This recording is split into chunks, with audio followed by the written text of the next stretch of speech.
So frustratingly, my dishwasher powder that I've been using has been leaving these white marks on all of my plates, cutlery, glassware, everything that has been going into the dishwasher is just over time coming out looking and feeling rather filthy.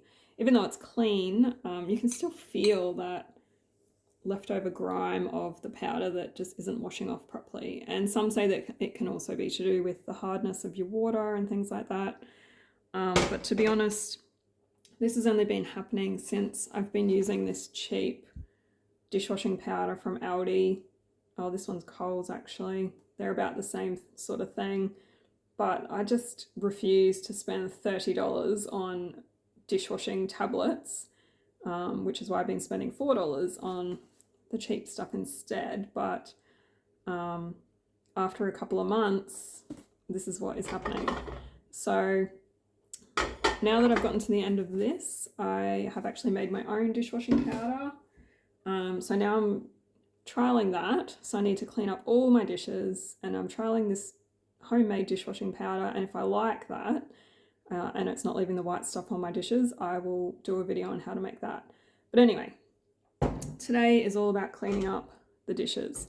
So I've just half filled my sink with hot water and put in about a cup of white vinegar.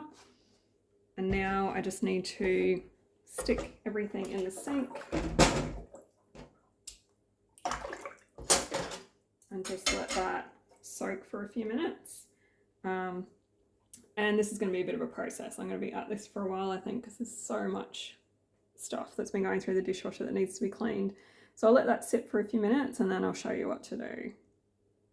All right, now that that's been soaking for a few minutes, it's really just as easy as wiping over the dishes with the hot vinegar water with whatever dishcloth you've got hanging around. And then set it up to dry, but because I've got so many items to get through, I am going to dry these all by hand, move on to the next batch, and so on. So that's that. I'll just dry one for you and show you how it's turned out. All right, so here is that plate that you saw before that was covered in white stuff. So I've just washed it in the vinegar water, dried it, and actually there's still a few bits on there. I'm going to go over it again, but you can see it's come up pretty clean. So if you need to put them in and do it a second time, then you can do that. But yeah, as simple as that.